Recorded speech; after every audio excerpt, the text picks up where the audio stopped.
ઘણા સમયથી અલગ અલગ જિલ્લાઓમાં ડ્રોનું આયોજન થઈ રહ્યું.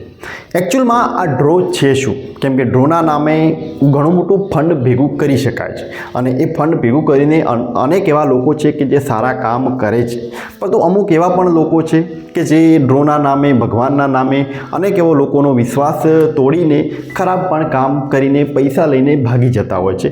ખાસ કરીને લોકો સાથે છેતરપિંડી કરવાનો પ્રયત્ન કરતા હોય છે. એટલે આજના વિડીયોમાં કોઈના ઉપર આક્ષેપ નથી કરવો, કેમ કે ઘણા લોકો સારું કામ કરી રહ્યા છે, પરંતુ એની સાથે ક્યાંક જે લોકો જે ખરાબ કામ કરે છે કે લોકો સાથે જે છેતરપિંડી કરવાનો પ્રયત્ન કરે છે એમને થોડોક સમજવાનો આજનો પ્રયત્ન છે. આજના વિડીયોમાં એના ઉપર આક્ષેપ નહીં, પરંતુ એકચ્યુઅલમાં ડ્રો પાછળની આખી જે કહાની છે, અમુક એવી છુપાયેલી જે વાતો છે એને સમજવાનો પ્રયત્ન કરવો છે. એકચ્યુઅલમાં ડ્રો છે શું? તો એક પૈસા ભેગા કરવાની એક નિંજા ટેકનિક કહી શકાય. કેમ કે ડ્રોના આયોજનથી એક થોડીક જ મહેનતથી મોટું એક ફંડ ભેગું કરી શકાય એમ છે, અને એ કરી શકાય છે લોકોના વિશ્વાસના કારણે.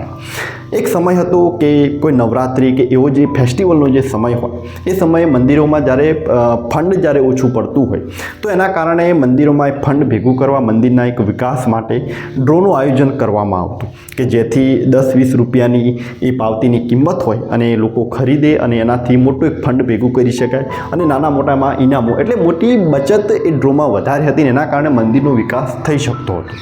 અને લોકોને પણ કંઈ સમસ્યા ન હતી, કેમ કે ભલે ઇનામ તો લાગે કે ન લાગે, પરંતુ છેલ્લે જે એમના પૈસા છે એ તો મંદિરમાં જ જવાના છે, ભગવાનના નામે જ જવાના છે. તો એક લોકોની જે આસ્થા હતી, લોકોનો જે વિશ્વાસ છે કે ભગવાનના કામમાં વપરાય છે, એટલે કંઈ વાંધો નથી. એટલે એક સમયનો એક જે વર્ષો પહેલાંનો થોડોક જે સમયગાળો હતો, એમાં આવા નાના મોટા ડ્રોના આયોજન થતા ને એમાં લોકોનો વિશ્વાસના કારણે મોટો એક ફંડ ભેગું થઈ શકતું હતું અને લોકોને પણ એમાં કંઈ પ્રોબ્લેમ ન હતી. પરંતુ આજનો સમય એ બદલાઈ ગયો છે. કહેવાય ને, કળયુગ એવો એક સમય આવી બેઠો છે. આમાં દરેક લોકો આજે પૈસાની પાછળ દોડ મૂકી છે.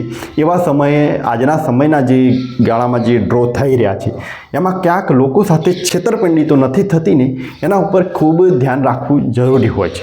કેમ કે અલગ અલગ જિલ્લાઓમાં તમે જુઓ તો હાલ બહુ મોટા પાયે ડ્રોનું આયોજન થઈ રહ્યું છે. ખાસ કરીને તો કરોડ, 1.5 કરોડના મોટા એવા આયોજન થઈ રહ્યા છે, અને એટલું મોટું ફંડ ભેગું કરવાની વાતો થઈ રહી છે. અને એ ફંડ ભેગું કરીને લોકો કરશે શું? તો કે મોટું મંદિર બનાવી દઈશું, ક્યાંક મોટી લાઇબ્રેરી બનાવી દઈશું, ક્યાંક સામાજિક સંગઠન હોય તો ક્યાંક મોટું એક શૈક્ષણિક સંકુલ, ક્યાંક લાઇબ્રેરી, કોઈ મંદિર, કોઈ સાધુ સંતોની પ્રતિમા, આવી મોટી મોટી વાતો થઈ રહી છે.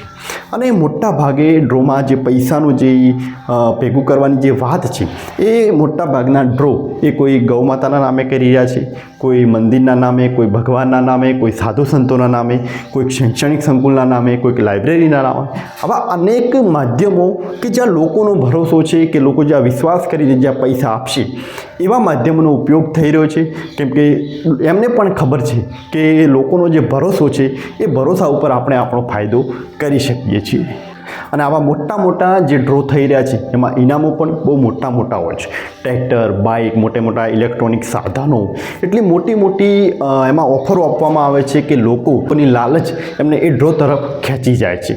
અને એની વધારેમાં વધારે તમે જુઓ તો ખાસ કરીને ડ્રોની પાવતીની કિંમત એ 500થી વધારે હોતી નથી.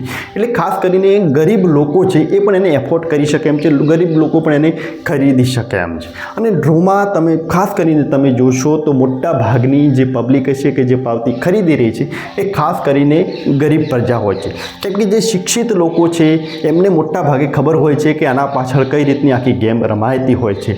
એટલે ગરીબ લોકો કે જેમને કંઈ ખબર નથી અને એમનો ભરોસો ક્યાંક ભગવાન ઉપર છે, ક્યાંક આસ્થા ઉપર છે, ક્યાંક એવા સામાજિક એમના જે કામો હોય છે, આગેવાનો હોય છે, એમના ઉપર હોય છે, તો એના માધ્યમના કારણે ક્યાંક એ ગરીબ લોકો એમનો મોટો ટાર્ગેટ છે, અને એ ગરીબ પ્રજા એ પાવતી ખરીદે છે, અને એના લાલચમાં એવું મોટી છેતરપિંડી થઈ જાય છે. અને સ્વાભાવિક છે કે 500 રૂપિયા કે એટલી કિંમતની જ્યારે પાવતી જ્યારે ખરીદાઈ જતી હોય છે, એમાં કોઈ છેતરપિંડી જેવું થાય છે, તો એ ગરીબ પ્રજાનો અવાજ ઉઠાવી શકવાના પણ નથી. એટલે ક્યાંક આ એક ડ્રો પાછળની એક ઇનલીગલ કહેવાય તો એક પ્રકારની મોટી છેતરપિંડી કરવાનો પણ પ્રયત્ન ઘણા જિલ્લાઓમાં થઈ રહ્યો છે. અનેક એવા ન્યૂઝમાં તમે જુઓ તો